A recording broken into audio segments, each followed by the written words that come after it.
Eh bien, bonjour à tous. Bonjour à tous. Il est midi. C'est un plaisir de vous retrouver, de partager les 45 minutes qui viennent à vos côtés sur ce webinaire sur le thème du stress et de la santé au travail, avec tout particulièrement un focus sur le sujet, bien sûr, de la QVCT, pardon, Arnaud, et le thème de la formation, la gestion du stress, quels bénéfices pour les collaborateurs et les organisations. Et plus que les bénéfices, c'est aussi qu'est-ce qu'on peut faire aussi sur cette dimension-là en tant qu'employeur ou encore manager, voire même collaborateur pour soi-même. Ce webinaire, eh bien, j'ai l'honneur de le partager avec l'expert du jour qui est Arnaud Joubert. Salut Arnaud. Bonjour Damien, bonjour à toutes et à tous, bienvenue. Arnaud, on peut prendre quelques secondes pour que voilà, on profite de ton expérience. Qu'est-ce que tu Oui, fais ici avec nous aujourd'hui? c'est gentil, bonjour à tous. Voilà, je me représente rapidement, je suis formateur depuis plus de 20 ans, une activité de coach en bien-être, un expert santé, puisque j'ai collaboré avec beaucoup d'organisations, notamment de santé au travail, et référent handicap, mais surtout j'ai été responsable du développement dans un cabinet spécialisé dans les concepts de stress, un des thèmes d'aujourd'hui, de bien-être, de prévention des risques psychosociaux, mais aussi de promotion de la QVCT. Voilà. Parfait, donc tu es tout à fait légitime pour nous alimenter pendant ces 45 minutes. Tout à fait. Parfait. En tout cas, bonjour Charlotte, bonjour Karine, un clin d'œil à Karine avec qui j'ai passé mes études. Bonjour Lawena. Donc comme vous le voyez, ce webinaire est bien sûr alors interactif, toutefois descendant pendant quelques minutes, parce qu'on va interagir et échanger avec Arnaud. Toutefois aussi interactif, comme je viens de le dire, parce que vous avez dans le chat la possibilité de partager vos questions, vos interrogations, vos interprétations que vous pourrez faire de ce qui est partagé par Arnaud, des retours d'expérience, en tout cas tout ce qui pourra alimenter l'animation de ce webinaire est bon à prendre et on est preneur puisque ça ne le rendra que plus riche et plus concret. En quelques secondes, MyConnecting, pour ceux qui ne nous connaissent pas encore, on est organisme de formation, on existe depuis plus de 17 ans maintenant, près de 300 collaborateurs, qui interviennent sur 4 gammes, les soft skills, la gamme qui nous concerne aujourd'hui, la gamme langue avec plus de 20 langues, la gamme bien sûr bureautique et ses outils et le digital. Là, je parle de marketing digital, d'e-commerce et j'en passe bien entendu. Plus qu'un organisme de formation, on a le plaisir aussi de partager avec vous une news alors qui date de la toute fin d'année dernière, puisque notre mission a toujours été depuis 17 ans de changer la vie des gens et de leur entreprise par la compétence. Eh bien, cette mission, là, on en a fait notre raison d'être et on est devenu entreprise à mission en décembre 2023 pour voilà, intégrer dans nos statuts, nos objectifs statutaires, les 3 E, donc empathie, excellence, engagement et bien d'autres objectifs aussi, bien sûr, qui sont les nôtres et sur lesquels on est audité. Voilà, Arnaud, j'ai fait très vite pour rentrer vraiment dans le vif du sujet. Le sommaire, vous voyez les quelques lignes là à l'écran. Bien sûr, vous voyez beaucoup le mot stress. Le comprendre, les risques, les techniques, sa prévention, sa promotion, même de la santé au travail plus globalement. Et comme vous le voyez, il aura un temps donc dédié à vos questions, à la réponse à vos questions que vous pourrez nous poser dans le chat. Toutefois, Arnaud, ce que je te propose, c'est si je vois des questions arriver et qui sont en lien et cohérentes par rapport au déroulé et au timing, voilà, je me permettrai de te les poser en live. Ça te va? Avec grand plaisir. N'hésitez pas à m'interrompre et n'hésitez pas à poser votre question dans le chat. Très bien. Donc je vois que Christelle a des problèmes d'écran, donc je vais essayer la technique, voir ce point-là. Et si vous autres, vous avez aussi ce problème, n'hésitez pas à me le dire. Ça voudrait dire que le problème est généralisé. En tout cas, moi, je vois bien l'écran. C'est bon pour toi, Arnaud? C'est bon pour moi. Ouf. Très bien. On passe sur la première phase de compréhension. Et alors, cette première image qui est un bouquin, c'est ça, Arnaud? C'est ça, tout à fait. D'ailleurs, je l'ai avec moi. Très Et oui, bien. je voulais commencer par quelque chose de positif parce que souvent, j'entends des personnes me dire, oui, je suis stressé, il y a du stress au travail. J'ai envie d'être positif pour commencer en disant que le stress, c'est la vie. Voilà, c'est pas moi qui le dis, c'est le docteur Soli Ben Sabat qui nous dit ça. Beaucoup de choses que je vais partager avec vous aujourd'hui sont issues de ce livre. Et tout ça pour vous dire que le stress n'est pas quelque chose de négatif en soi. Le stress est naturel. Je n'ai pas voulu faire un cours d'anatomie, mais il faut savoir qu'on a plusieurs systèmes nerveux, dont deux systèmes nerveux principaux. Un système nerveux sympathique et un système nerveux parasympathique. et que ces deux systèmes nerveux, aujourd'hui, permettent une boucle d'autorégulation de notre stress. Hein, quand on fait du sport, on a de l'adrénaline, on génère aussi, via nos activités, de la cortisol. Et ben, la bonne nouvelle, c'est qu'il y a un deuxième système nerveux qui s'appelle le parasympathique, qui contre et qui envoie de l'acétylcholine. Et tout ça se fait naturellement. Donc, en soi, le stress, ça n'est pas gênant. Ce qui va être gênant, on va le voir, c'est l'hyperstress. C'est lorsqu'il y a le cumul, finalement, d'un stress qui est assez prononcé. Alors sinon, j'ai voulu aussi partager avec vous, bien évidemment, deux définitions officielles. Vous les avez à l'écran. La première, elle date des années 50 par un médecin qui s'appelle le docteur Hans Selye, qui nous dit que le stress est d'abord avant tout une approche biomédicale. Hein, donc c'est une réaction naturelle, je viens de l'expliquer à l'instant, naturelle de l'organisme pour s'adapter. Mais c'est aussi depuis 2008, par un ANI qui a été signé donc, par différentes instances du travail, eh bien, une approche psychosociale. Et on nous dit qu'un état de stress survient lorsqu'il y a un déséquilibre entre la perception qu'une personne a des contraintes que lui impose son environnement et la perception qu'elle a de ses propres ressources pour y faire face. Qu'est-ce que ça veut dire? Ça veut dire qu'en situation d'activité, il y a des personnes dans une même situation qui ne sont pas stressées, ou en tout cas qui ne génèrent pas trop de stress, et il y a des personnes qui sont dans un stress nocif, voire adaptatif, et que nous avons une capacité individuelle et personnelle à réguler notre stress si on agit au niveau de l'émotion, au niveau du physique, et aussi également au niveau du mental. Donc ça, c'est aussi ce que je veux dire, c'est que l'intérêt de faire une formation à la gestion du stress, et ça, c'est les premiers bénéfices qu'on peut en tirer, c'est effectivement d'apprendre à avoir des outils et des méthodes pour gérer le stress au niveau physiologique, émotionnel et au niveau psychologique. Et que nous ne sommes pas égaux en la matière et certaines personnes sont plus à l'aise dans cette capacité-là. Alors pourquoi aborder le stress et la notion de stress? Bah, tout simplement parce que l'OMS définit le stress aujourd'hui comme le fléau de nos sociétés occidentales modernes. Et la thématique de notre webinaire aujourd'hui, c'est stress et santé au travail. Évidemment, forcément, bah, je fais également le lien avec la définition de l'OMS concernant la santé, qui nous dit que la santé est un état de complet bien-être physique, mental et social, et ne consiste pas seulement en une absence de maladie ou d'infirmité. Donc on voit bien que ces deux notions, elles sont extrêmement liées. Si je veux être en santé, j'ai intérêt effectivement à apprendre à réguler et à gérer mon stress. Et ce stress va permettre, et c'est un bénéfice aussi, eh bien, d'accéder à un état de santé au niveau physique, mental et social. Et je me répète, hein, l'OMS le définit comme le fléau du monde occidental. Donc beaucoup de maladies, malheureusement, sont issues d'un hyperstress qui met des salariés, les collaborateurs, les organisations, les individus dans des états de fragilité. Ok, très clair. Alors, Donc bien différencié. Arnaud, excuse-moi si tu peux juste revenir sur cette dimension et c'est important. Le stress et revenir sur le premier point, c'est le stress, c'est la vie. On passe notre vie et nos journées à avoir du stress qui peut être aussi positif. Et cette dimension d'hyperstress qui va amener à des comportements du coup difficiles et du mal-être. Et donc derrière de l'incidence comportementale, sociale ou encore médicale. C'est bien exactement. ça? Et donc, Ok. c'est exactement ça. Donc, du stress, on y est tous confrontés, mais dans des situations où on est amené à avoir énormément de charges de travail, par exemple, ou des relations toxiques, hein, je pense aux incivilités, je pense aux Mmh. situations d'agressivité grandissante dans nos sociétés, eh bien, ça génère davantage de stress. Et ce stress peut être Ok. nocif et peut amener effectivement à des comportements d'agressivité. Ok. Alors, comme Donc notre webinaire, c'est stress et santé au travail, c'est une invitation également à définir ce qu'on entend, nous, par santé au travail. Sachant que c'est un thème qui est important parce qu'aujourd'hui, les entreprises ont une obligation légale d'assurer la santé au travail de leurs collaborateurs. Alors, qu'est-ce qu'on entend par santé au travail? Pour nous, les experts, ça passe par 4 types d'actions. Alors, je vais dire d'abord un premier type d'action premier type d'action qui est de faire de la prévention.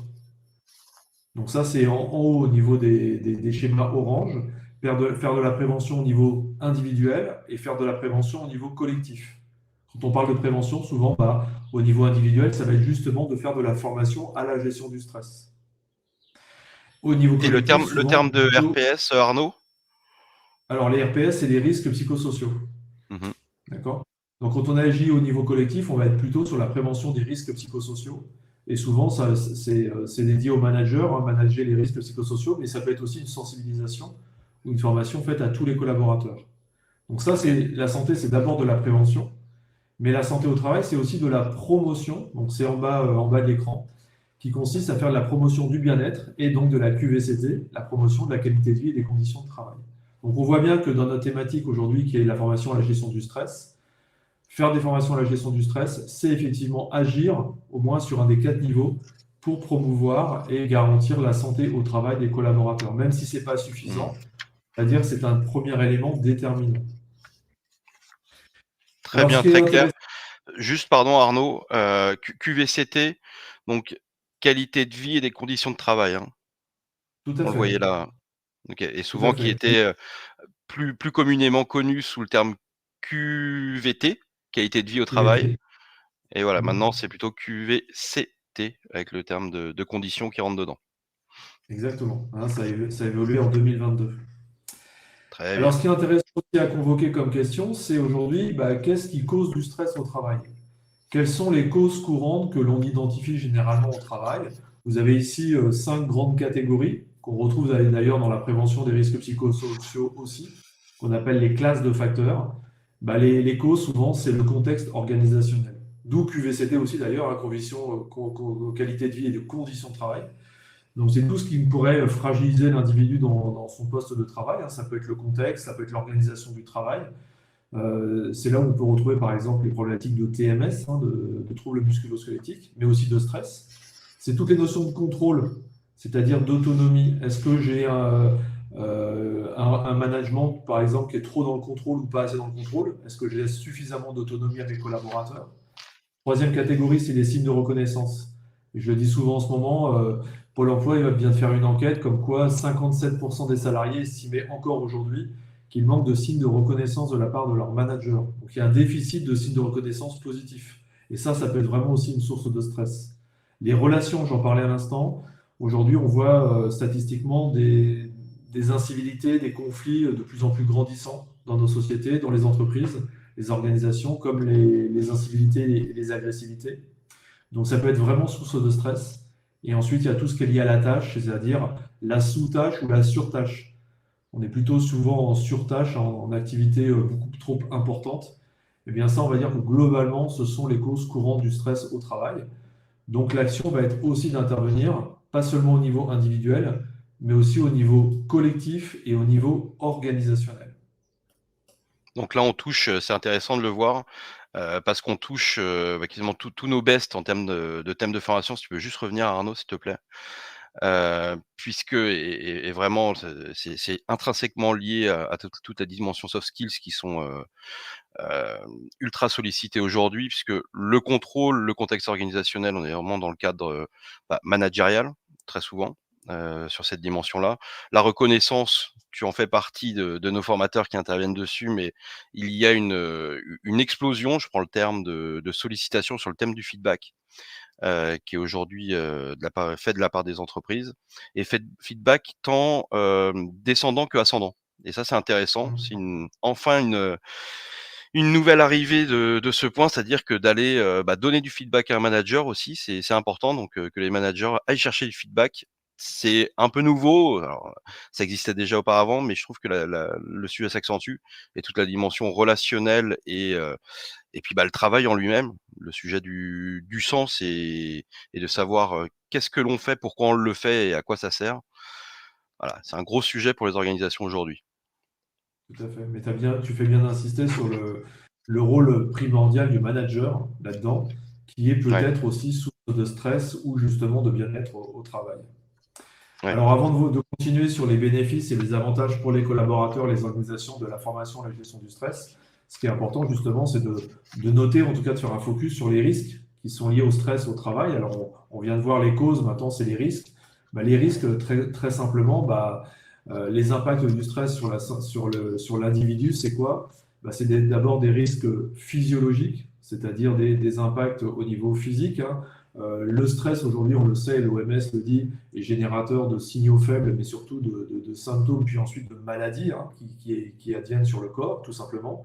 Ensuite, il y a des impacts psychologiques, mais j'ai presque envie de dire, on devrait Ouais. presque dire psychiques, c'est-à-dire à la fois des Ouais. impacts émotionnels, on en parlait tout à l'heure, hein, ça peut être des pleurs, de la tristesse, des comportements inadaptés, et évidemment aussi des impacts psychologiques. Et là, malheureusement, j'ai une mauvaise nouvelle, c'est que la santé mentale aujourd'hui, la maladie mentale, c'est la quatrième maladie chronique derrière le cancer, les maladies cardiovasculaires et le diabète. Et selon certaines organisations, en 2025, la maladie mentale, donc les problèmes psychologiques, deviendrait la deuxième maladie chronique derrière le cancer. Ça veut dire que très clairement, il y a un signal d'alarme aujourd'hui qui est sonné par rapport aux problématiques de santé mentale des individus. Et le Hmm. stress, bien évidemment, est néfaste pour l'individu et pour sa santé mentale.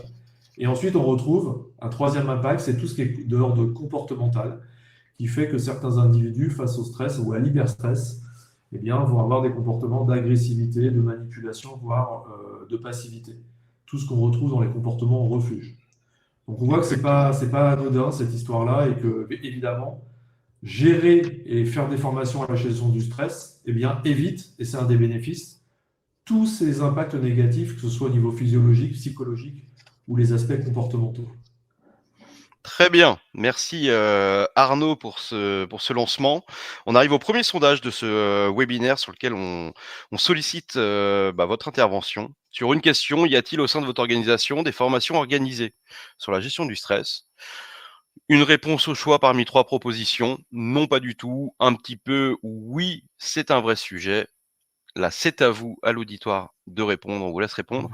Et je profite de cette interlude, Arnaud, pour partager une remarque d'Emmanuel qui expliquait bonjour par rapport aux causes du stress, que tout ça, en fait, c'est un. Alors, les réponses arrivent en live, donc je voulais prendre les bons mots d'Emmanuel. Tout ça, c'est lié, c'est des causes communes avec le burn-out, il me semble. C'était la remarque d'Emmanuel quand tu intervenais sur les causes du stress. Donc l'aboutissement peut être en effet le burn-out. Oui, bien sûr. Après, un burn-out, hein, qui est quand même une dépression très aggravée, les causes sont Ouais, souvent multifactorielles. C'est-à-dire ouais. qu'elles ne proviennent pas seulement et uniquement du travail. Il peut y avoir des causes individuelles, sociales, familiales, etc. Donc c'est un cumul. Il faut faire quand même une étude, une analyse bien poussée. De là Mmh. en déduire que le burn-out vient uniquement du travail, il y a deux pas à Ouais, franchir. Mais voilà. Mais oui, ça, il peut y avoir des causes du burn-out qui sont liées également aux aspects qu'on a vus, parce que très bien. l'hyperstress, au bout d'un moment, peut mener. Mais c'est souvent multifactoriel, le burn-out. OK. Bon, très bien, les réponses arrivent dans le chat, je les vois, merci beaucoup. Un petit peu, alors c'est très variable, hein. Non, un petit peu, non, pas du tout. Oui, c'est un vrai sujet, par 2 fois. Donc on voit en effet encore que certaines entreprises ont franchi le pas et accompagnent sur cette dimension-là. Certaines sont peut-être encore dans un entre-deux, qui est compréhensible puisqu'on touche un peu au thème du développement personnel, aussi à l'efficacité, mais d'abord qui peut être perçu comme du développement personnel. Et on connaît encore pas mal d'organisations qui sont des fois réticentes à voir l'impact ou voir même le retour sur investissement de ce type de formation. Donc en tout cas, Tout à fait. moi, Arnaud, tu prêches un convaincu. Je pense que se former à ce sujet-là est Mhm. vital pour être plus serein, plus confiant et donc aussi plus efficace, plus performant dans sa fonction au quotidien. Tout à fait. Tu Après, pour voulais faire écho à enchaîner ce Oui, pardon. Oui, juste pour faire écho à ce que tu dis, j'aimerais quand même dire que c'est vrai que certaines organisations, et c'est très bien, se lancent dans la promotion du bien-être et de la QVCT, Mhm. mais le point de départ reste quand même de réaliser des formations individuelles à la gestion du stress parce que c'est le point de départ finalement sur sa Mhm. capacité à trouver des solutions, on va le voir, au niveau physique, émotionnel et mental, hein. Donc d'agir déjà sur Ouais. l'individu est quand même une source de bénéfices pour l'organisation. Parce que sinon, les conséquences du stress, et c'est là où effectivement l'organisation dans sa globalité peut trouver des bénéfices, c'est que si je n'agis pas sur la gestion du stress, notamment, eh bien, il peut y avoir des coûts directs ou indirects pour l'organisation. Je parle en termes, par exemple, d'absentéisme, hein, d'arrêt de travail, de grève, de baisse de productivité, évidemment, hein, ou de coûts indirects. On en parlait tout à l'heure, ça peut être des maladies, du burn-out, du turnover, des conflits, hein, des départs aussi, hein. Je vois des organisations aujourd'hui, dernièrement, qui avaient perdu 20% de leur effectif sur une entité. C'est pas anodin. Et tout cela, pour les organisations, a des coûts en termes de performance économique et sociaux. Donc, faire de la formation, pour reprendre nos thématiques, sur la gestion du stress, bah, c'est quel bénéfice pour les organisations? C'est Mmh. de réduire les coûts directs, les coûts indirects. Et contrairement à ce que j'ai entendu à une époque, mais je l'entends de moins en moins, investir dans une formation à la gestion du stress, investir dans la prévention sur les risques psychosociaux, ça n'est pas un coût, c'est un investissement. Et je rappelle souvent qu'une étude canadienne a démontré que investir 1 € dans la santé aujourd'hui, c'est un retour sur investissement de 2 € pour une organisation. Donc voilà, ça ne coûte pas, ça rapporte et c'est des bénéfices total pour les collaborateurs et les organisations. Très clair. Merci pour cette précision, Arnaud. On va passer à un autre point du sommaire qui était, bah, les techniques. Toi qui es expert du sujet, nous partager quelques techniques pour gérer le stress. Donc, on a parlé de la formation, bien entendu, qui en est une et on va revenir dessus, ensuite. Mais là, tu voulais partager, voilà, quelques tips de ton côté? Tout à fait. Alors, évidemment, on n'a pas le temps imparti pour rentrer dans le détail de toutes ces pratiques. Oui. J'ai envie de dire, globalement, les techniques, les clés pour gérer le stress, elles sont physiologiques, émotionnelles et mentales. Alors, il peut également y avoir des techniques comportementales, hein, on l'a vu. Parmi les techniques physiques, ben, on retrouve tout simplement le fait de pratiquer une activité physique. Donc, ça peut être réaliser un sport, ça peut être faire du jardinage, enfin de la marche tout simplement. Mais c'est important d'abord de prendre en compte le corps. Donc, on retrouve dans ces pratiques la relaxation, la sophrologie, hein, par exemple, le yoga, la méditation. On a une technique aujourd'hui qui a été validée scientifiquement qui s'appelle la cohérence cardiaque, hein. J'énonce ici cette technique qui est connue de beaucoup de personnes aujourd'hui parce qu'elle a Mmh. démontré des preuves scientifiques des bénéfices sur la santé. D'accord? Bien évidemment, au niveau physique, on retrouve aussi tout ce qui est de l'ordre de l'hygiène de vie. Ça peut passer par l'alimentation, l'hydratation. Je le disais précédemment, de faire tout simplement une activité. Ensuite, il y a des techniques, elles ne sont pas indiquées ici, mais tout ce qui concerne aussi la régulation des émotions. Donc, je pense en particulier à tout ce qui tourne autour de l'intelligence émotionnelle. Savoir réguler ses émotions, c'est savoir aussi gérer son stress. Et puis, il y a aussi toutes les techniques de préparation mentale. Hein, le mental, le docteur Solibat Sabat le dit dans son livre, le stress est aussi une tension mentale liée à des activités.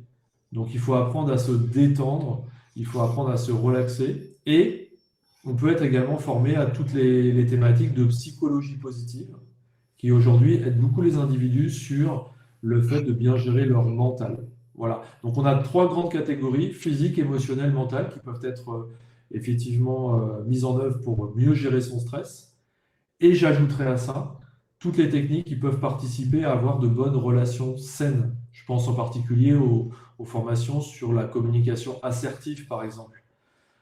Voilà. Ouais. Et des techniques de plus en plus développées aujourd'hui, et on le fait ensemble d'ailleurs, Damien, c'est tout ce qui concerne le lâcher-prise. Voilà. Donc, en résumé, des techniques physiques, émotionnelles, mentales, comportementales et des techniques qui sont liées aux autres. Et bien évidemment, ce n'est pas exhaustif cette liste, hein, mais une recommandation que je fais, c'est aussi de garder un lien étroit avec la nature et d'être au contact de la nature. Voilà. Mmh. Et puis, Très bien, un c'est petit noté. focus un petit focus qui est que globalement, pour bien gérer son stress, il faut aussi apprendre à bien gérer son temps et à prioriser ses activités. Donc, je fais référence évidemment à la formation sur la gestion du temps et des priorités, qui est intimement liée également à cette notion de capacité à gérer son stress, notamment trop d'individus qui confondent la notion d'urgence et d'importance. Et Mmh. par expérience, les gens qui participent à cette formation bah, ont un bénéfice sur la gestion du stress. Sinon, La fameuse matrice d'Eisenhower, n'est-ce pas, Arnaud? exactement, la fameuse matrice d'Eisenhower, mais qu'on ne va pas développer ici parce que ce n'est pas la thématique. Oui. Alors Arnaud, juste, Sinon, avant, alors j'ai 2 questions. Je pense que je vais les garder parce que je vois le temps s'écouler. C'est passionnant ce que tu, nous partages. J'ai 2 questions. Je les mets dans le parking à questions, Marine et Christelle. En effet, la différence entre l'émotionnel et le mental. Je te propose qu'on y réponde, tout à l'heure. Et qu'est-ce que la d'accord. communication assertive? Alors celle-ci, peut-être juste dire un mot sur la communication assertive, Arnaud? Oui, bah, c'est l'affirmation de soi, c'est la capacité à s'exprimer, exprimer ses émotions, ne pas les garder pour soi, de manière respectueuse, en se respectant, en respectant l'autre. Alors, je le disais, je vais passer vite là-dessus. Bah, globalement, les grandes stratégies, alors en psychologie Ouais. du travail, on parle de stratégie de coping, c'est de trouver des solutions aux problèmes, de réguler son émotion, c'est tout ce qui concerne l'intelligence émotionnelle, et la stratégie centrée sur le changement de notre raisonnement, c'est l'aspect cognitif. Ensuite, quand on parle de gestion du stress, on parle aussi de prévention du stress. Et là, ça fait référence à un schéma qu'on connaît bien dans les formations qui s'appelle le SGA, qui veut dire Syndrome général d'adaptation, qui a été créé donc par le docteur Hans Selye et qui nous dit que globalement, dans nos activités au quotidien, nous sommes tous confrontés à des stresseurs. Nous sommes tous en situation de phase d'alarme. Ensuite, nous passons dans une deuxième phase qu'on appelle la phase de résistance. C'est une phase où on tire sur la corde, hein, on est tous un peu tendus. Et là, le docteur Hans Selye nous dit que nous avons deux issues dans cette phase de résistance. Soit on aide notre corps à s'adapter, soit il y a un risque, c'est de passer dans une phase d'épuisement. Nos batteries se déchargent, on n'a plus d'énergie. Auquel cas, on peut passer dans une phase d'épuisement. Donc, pour éviter cette phase d'épuisement, on vient de le voir précédemment, il faut mettre des techniques en œuvre. Sinon, le risque, et c'est là où on doit être attentif aux signaux, c'est qu'on risque d'avoir des signes physiques, émotionnels, comportementaux qui apparaissent. Et vous avez à l'écran des exemples de signaux repérables comme quoi on peut être en hyperstress. Non pas en stress, mais en hyperstress, ce qui est plus préoccupant. Et vous avez des signes physiques comme par exemple les troubles du sommeil, des signaux émotionnels comme par exemple l'hyperémotivité, des signaux comportementaux qui peuvent être des consommations addictives, hein, d'alcool, de tabac, voire de drogue aujourd'hui, des signes au niveau de la performance, par exemple des difficultés de concentration, ou des signes au niveau professionnel, qui peut être justement l'altération des relations ou des absences, des arrêts de travail prolongés. Donc c'est important par rapport au stress, et c'est ce qu'on voit dans la formation à la gestion du stress ou à la prévention des risques psychosociaux, de faire de la prévention. Et quand je parle de prévention, c'est la même chose pour les risques psychosociaux, c'est la même chose pour le stress. C'est pour les organisations de mettre en place 3 niveaux de prévention. Le niveau primaire, secondaire, tertiaire. Le niveau primaire, c'est de mettre des enquêtes ou des évaluations. Le niveau de prévention secondaire, bah, très clairement, c'est de mettre en place des actions d'information, de sensibilisation ou de formation, donc d'où la formation à la gestion du stress. Et la prévention tertiaire, ça c'est pour des salariés qui sont en difficulté, dans un hyperstress avancé, c'est de faire intervenir très clairement un coach, un psychologue clinicien, un psychologue du travail par exemple, pour prendre le salarié en difficulté. Et Voilà juste, sur les pardon, actions. Arnaud, si tu peux revenir à la slide Ouais. précédente. J'ai une question. Pour rendre concret ces dimensions primaires, secondaires, tertiaires, par exemple, les formations, on est quoi? On est dans le secondaire? Oui, exactement. Donc je rappelle, D'accord. prévention primaire, ça pourrait être la mise en place d'un baromètre ou d'une enquête, par exemple des enquêtes qui sont faites par papier ou par mail, par exemple, hein. Donc c'est des enquêtes Ok. avec aussi la mise en place d'ateliers et de plans d'action. La prévention secondaire, c'est de l'information ou de la formation. Ça peut être aussi des webinaires. Ce qu'on est en train de faire en ce moment, par exemple, c'est de la prévention secondaire. D'accord. Mais la formation, c'est la prévention secondaire. La prévention tertiaire, c'est l'intervention d'un professionnel en direct avec un salarié qui est fragilisé. Ok. Donc là, on soigne. On est On quasi. soigne. Ouais, ouais. On soigne, Ok, on peut très être bien. aussi, ouais, on soigne, on peut être encore en prévention, hein. On n'est pas encore dans le curatif, mais ça peut être aussi du curatif. Ok. Parfait. Le temps est venu pour le second sondage de ce webinaire, Arnaud, donc de cette intervention secondaire, enfin, dans la famille secondaire du schéma que tu nous as partagé. Quelle est la place de la QVCT, donc la qualité de vie et les conditions de travail au sein de votre entreprise actuelle? Une possibilité parmi 4 choix. De quoi me parlez-vous? Hein, Quesaco, la QVCT, jamais entendu parler. Ça paraît être un sujet à la mode, donc j'en entends un peu parler comme ça, ça avance, mais pas de façon très concrète.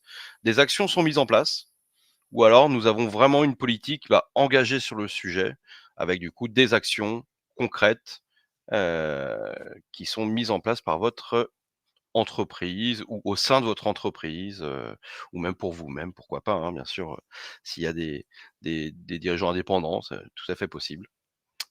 Mhm. Donc, comme tout à l'heure, on a déjà une variété dans les premières réponses, des actions qui sont mises en place, une vraie politique engagée chez Jocelyne, c'est top. Chez Christelle, ça paraît être un sujet à la mode. Donc voilà, ce sont les premiers pas, hein. De quoi me parlez-vous chez Oumar? Bon, bah, c'est bien Oumar, comme ça vous allez pouvoir vous servir du webinaire pour faire la promotion du sujet. Des actions sont mises en place. Bon, en tout cas, on voit que ça bouge, hein, Arnaud, Oui, on voit que ça bouge et qu'il y a une prise de conscience, il y a une prise de conscience qui s'opère. tout à fait. Très bien, vous pouvez Et continuer, hein, bien sûr, à répondre. Oui, Arnaud? oui, bah oui, ça bouge, mais non seulement ça bouge parce qu'il y a une prise de conscience, mais ça bouge aussi parce qu'il y a une législation et surtout des ANI qui sont signés. Le premier ANI qui a été signé concernant la QVCT, c'est celui de 2013, qui nous définit la QVCT comme un sentiment vécu collectivement et individuellement, donc favorable ou pas. Il y a trois déterminants, vous les avez à l'écran, hein, la possibilité de s'exprimer, donc je parlais d'autonomie tout à l'heure, de contenu et de sens du travail, donc ça c'est pour éviter le browning out ou le brown out, et les conditions de travail. On se retrouve toujours avec ce C du QVCT de conditions de travail, qui consiste pour l'organisation à mettre en place un environnement physique, organisationnel et relationnel adéquat. Et donc, du coup, on parle aussi de QVCT parce que allier stress et santé au travail, c'est aussi prendre en compte la promotion de la QVCT. Et de plus en plus, eh bien, l'entreprise s'engage dans des vraies politiques, alors non seulement pour être attractive au niveau d'un certain nombre de labels, par exemple, mais aussi pour être en accord avec les ANI. Et je rappelle que le dernier ANI en date, donc un accord national interprofessionnel qui a été signé, qui date de décembre 2020, demandait aux entreprises de renforcer la prévention des RPS. Donc, quelque part, de renforcer la prévention du stress et d'améliorer la santé au travail, notamment avec la création d'une cellule PDP, prévention de la désinsertion professionnelle. Donc, on voit que ça bouge effectivement.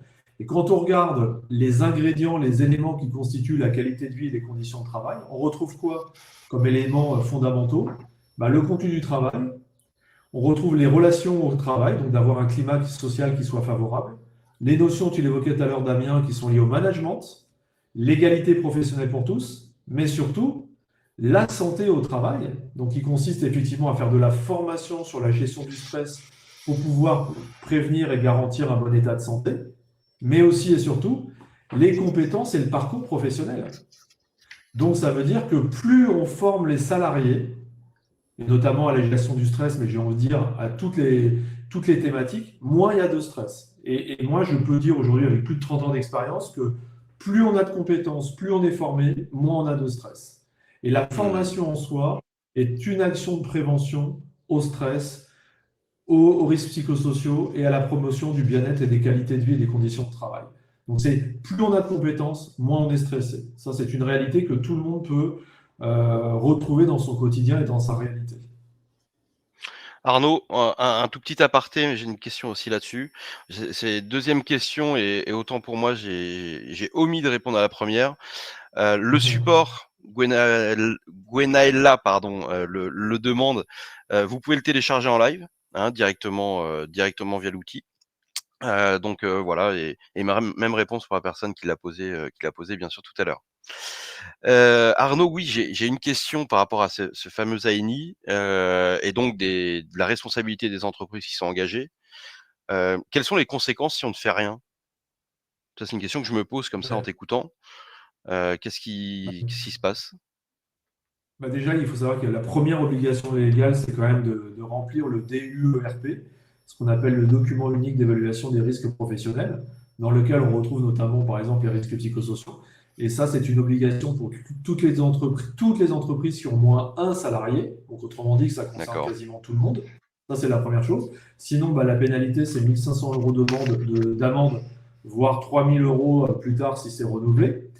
La deuxième chose, c'est qu'il y a bien une obligation de résultat en termes aujourd'hui pour les entreprises de promotion de la QVCT et de la santé surtout des salariés. Donc pénalement, ça peut être l'employeur peut être réprimandé en termes de faute inexcusable. Voilà. Dans les cas les plus gravissimes, s'il y avait par exemple un suicide, il faut savoir qu'aujourd'hui, les suicides au travail sont tous reconnus comme accidents du travail.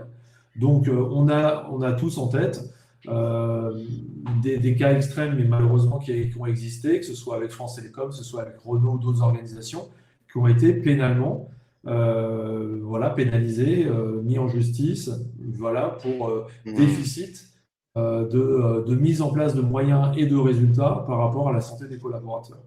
Donc ça peut aller très loin. Ouais, tout à fait, tout à fait.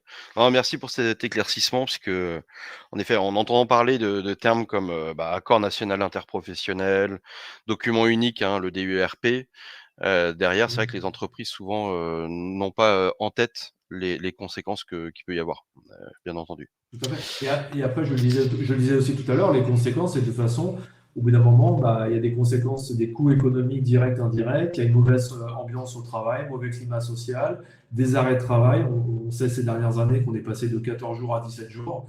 Bon, bah, pour une organisation, au bout d'un Ouais. moment, c'est une vraie problématique, en fait, hein. Voilà. Donc, Ouais, les complètement bénéfices, et et quand tu parlais Arnaud de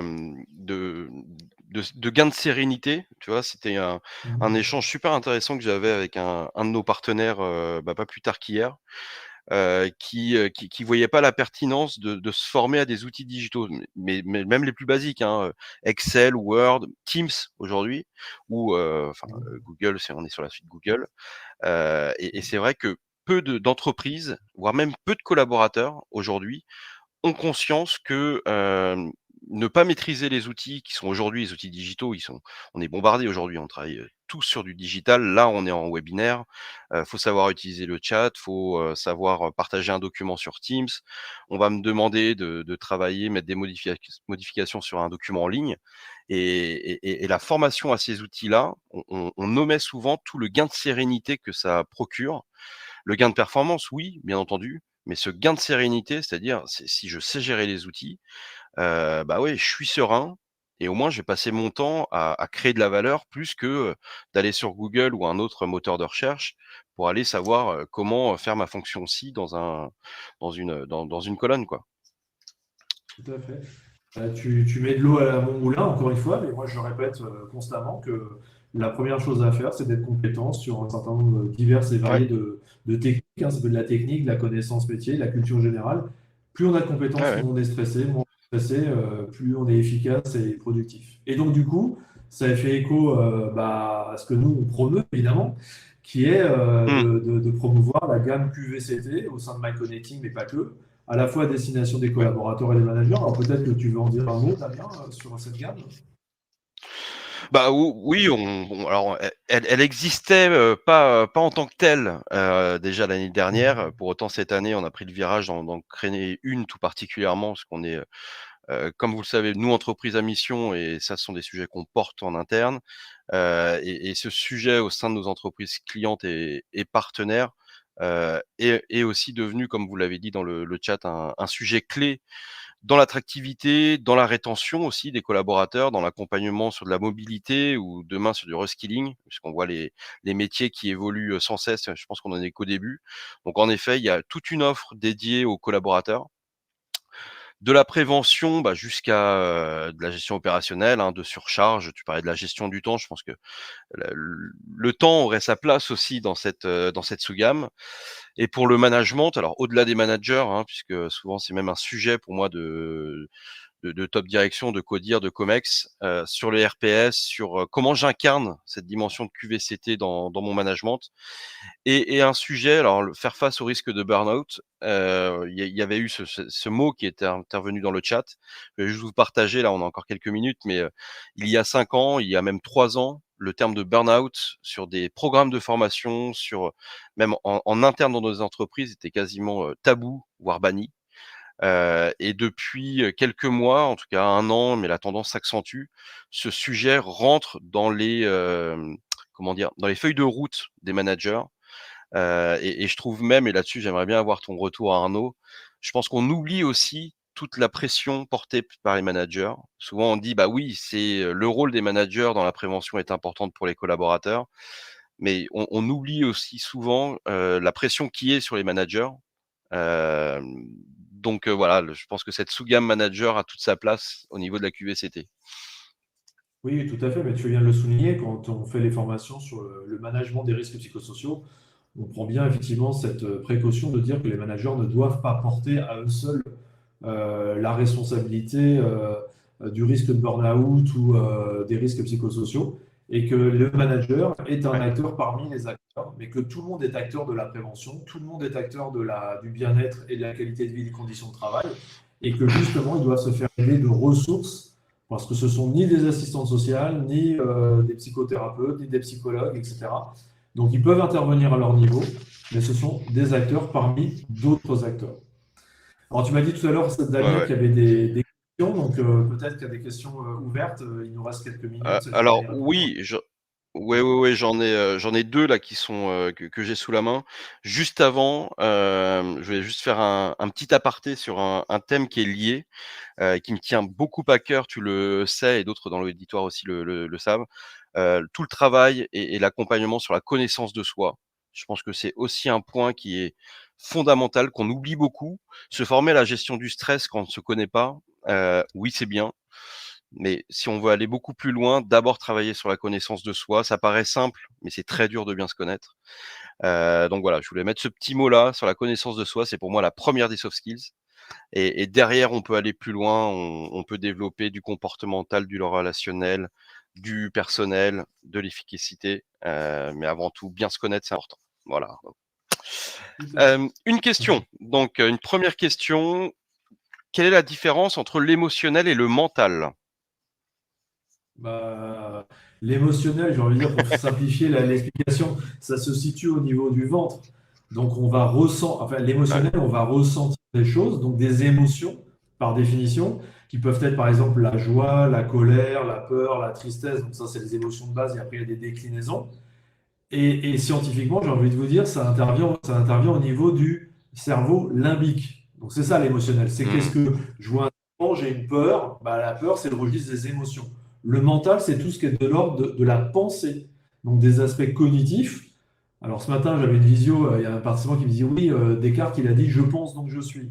Ce qui est pour moi d'ailleurs assez réducteur, parce on n'est pas que des êtres de pensée, justement, hein, analytiques. On est aussi des êtres d'émotions et de sensations, mais aussi des êtres de sensations corporelles. Donc, on devrait dire normalement, je pense, je ressens, je vis des émotions, donc je suis. Bon, c'est un Mmh. autre débat. Donc, la pensée, c'est vraiment cognitif, c'est l'analyse et c'est le cerveau du cortex néocortex. Voilà la différence entre une émotion et une pensée. Mais d'ailleurs, dans la régulation des émotions, dans l'intelligence émotionnelle, on invite les participants à traduire leurs émotions en besoins. Et là, on passe sur des aspects cognitifs. J'espère que mon explication, elle est claire. Alors c'est très clair, en peu de secondes en plus, sachant qu'on peut passer des semaines sur le sujet et en plus tu viens de faire C'est ça. une superbe transition avec une autre question et il ne l'a pas vu OK. Arnaud puisque seul moi les vois. Avoir une bonne intelligence émotionnelle aide-t-elle à mieux contrôler le stress? C'est Meriem qui pose cette question-là. Eh bien oui, complètement. Parce qu'en fait, si je vis des émotions mais je ne les exprime pas, qui est le principe de l'intelligence émotionnelle, je vais les imprimer en moi. Et si je les imprime en moi, bah, effectivement, ça va générer un surplus de stress. Donc Mmh. l'intelligence émotionnelle, clairement, ça permet d'exprimer ses émotions, voilà, en la traduisant par un besoin et par un acte à poser, soit en posant un acte, soit en verbalisant. Donc du coup, je me dégage de ce surplus de stress qui pourrait s'accumuler dans mon corps. Donc oui, oui, oui, très clairement se former l'intelligence émotionnelle, vivre ses émotions de façon adaptée, évite les notions de stress. Très bien, Arnaud. Je tiens à préciser aussi, pour l'auditoire, bien sûr, on intervient auprès du monde de l'entreprise avec nos formations, mais aussi au niveau des individus, puisque nos formations sur cette dimension-là sont, pour beaucoup, finançables avec le CPF. Je tiens à le dire, c'est un mot qui a été très galvaudé ces derniers mois et avec, derrière pas mal de fraude. Vous pouvez nous faire confiance sur le sujet. Ce n'est pas de la fraude et si c'est un besoin qui vous intéresse, on pourra avancer avec vous sur cette, dimension-là. Il est 12h44 déjà Arnaud, peut-être un mot de C'est fin ça. pour conclure? Eh bien, enfin, pour conclure, le stress, c'est la vie. Si on met des méthodes en place, eh bien, on arrivera à aider notre corps à s'adapter, ce qui nous évitera des complications, justement, de l'ordre physique, émotionnel ou mental. Et donc, continuons à prendre soin de soi. Bon bah, très bien, bah, je crois que tu as bien résumé, cette intervention. Merci beaucoup Arnaud déjà, hein, pour l'expertise, tes lumières et tes éclairages sur le sujet. Tes conseils aussi, parce que pas mal de Merci. tips. Merci à vous tous dans l'auditoire, tous ceux et celles qui sont intervenus pendant ces 45 minutes. Ça a permis de rendre l'intervention dynamique. Je vous souhaite une bonne fin de journée. Je pense qu'il y a encore d'autres conférences à la suite. Mais en tout cas, il est peut-être l'heure de déjeuner. Donc, un excellent déjeuner. Et à bientôt, j'espère, avec MyConnecting. Au revoir Arnaud et au revoir tout le monde. Au revoir Damien, merci. Au revoir tout le monde.